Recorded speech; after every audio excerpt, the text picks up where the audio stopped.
Hey all, and welcome to my channel. I shall be reading to you all Did I Ever Tell You How Lucky You Are by Dr. Seuss. Enjoy. When I was quite young, and quite small for my size, I met an old man in the desert of dries, and he sang me a song I will never forget. At least, well, I haven't forgotten it yet.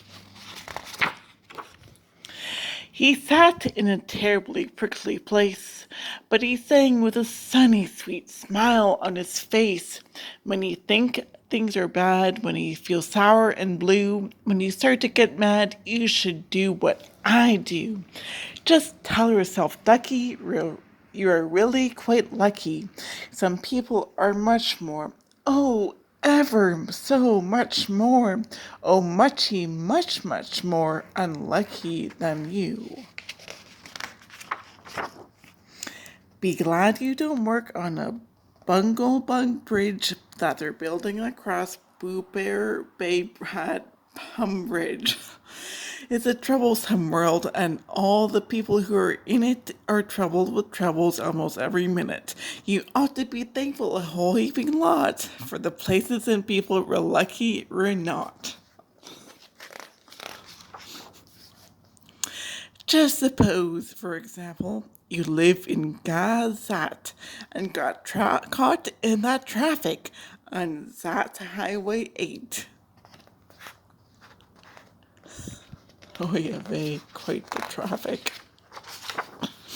Or suppose, just for instance, you lived in Gazaire with your bedroom up here and your bathroom up there. It's a long walk. Suppose, just suppose, you're poor Herbie Hart, who has taken his Thorm Dimbulator apart. He never will get it together, I'm sure. He never will know if the geek or the gore fits into the shrugs or the snucks or the snore. Yes, Ducky, you're lucky you're not Herbie Hart, who has taken his Thrum Dimbulator apart. I'm trying not to laugh. This is hilarious. Think they would work you too hard? Think of poor Ali Sard. He has to mow grass in his uncle's backyard, and it's quick growing grass, and it grows as he mows it. The faster he mows it, the faster he grows it all, and all of his stingy old uncle will pay for his shoving that mower around in that hay in the pitiful pay of $2 a day, and Ali can't live on such pitifulest pay. So he has to paint flagpoles on Sundays and grooves. How lucky you are you don't live in his shoes.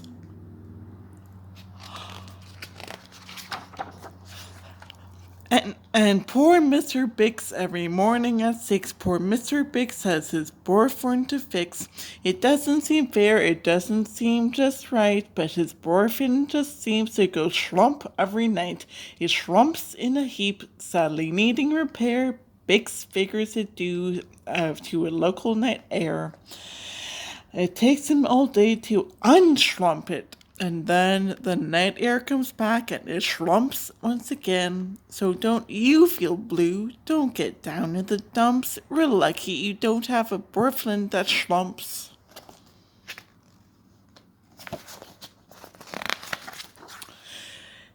And while we are at it, consider the schlots, the crumplehorn, web-footed, green-bearded schlots, whose tail is entailed with unsolvable knots. If he isn't much more worse off than you, I'll eat my umbrella. That's just what I'll do.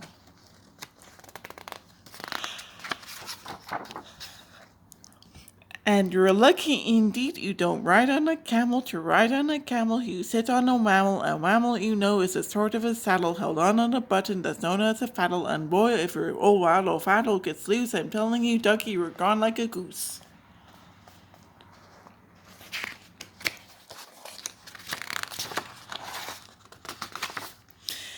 And poor Mr. Potter, he crosser-eyed daughter, he has to cross T's and he has to dot I's in an INT factory out in Van Nuys.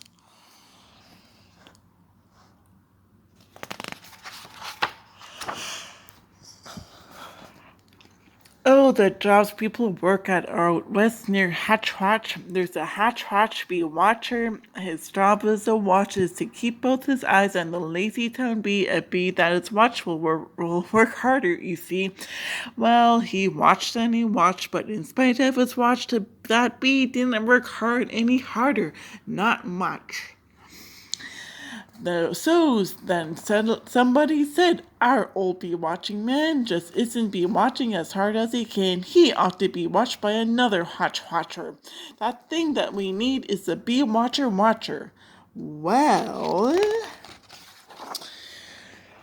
the bee watcher watched the bee watcher. He didn't watch well, so another watcher had to come in as a watcher. And today all the watchers who live in the watch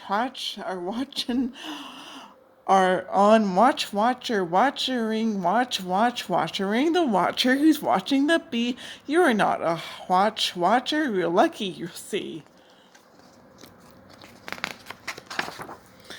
And how fortunate you're not Professor DeBreeze, who has spent the past 32 years, if you please, trying to teach Irish ducks how to read Javanese.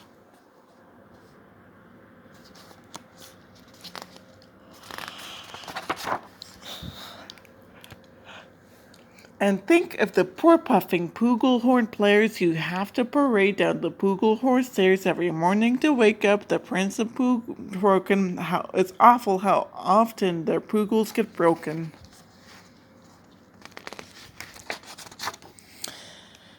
And oh, just suppose you were poor Harry Haddo, just as he will, he can't make any shadow. He thinks that perhaps something's wrong with his giz, and I think that by golly, there probably is.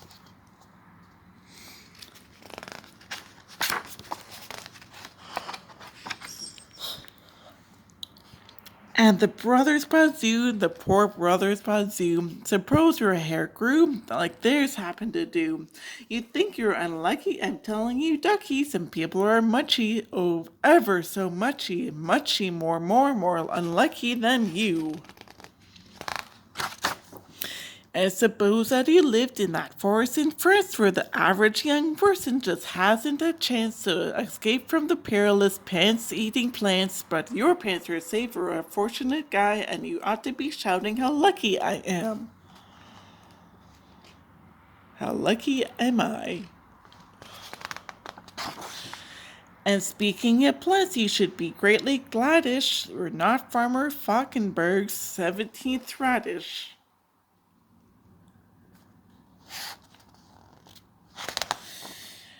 And we're so lucky we're not Gucky Gown, who lives by himself 90 miles out of town in the ruins of Rock. Rock is rather run down. And we're so lucky we're not a left sock, left behind by mistake in the caverns of Croc.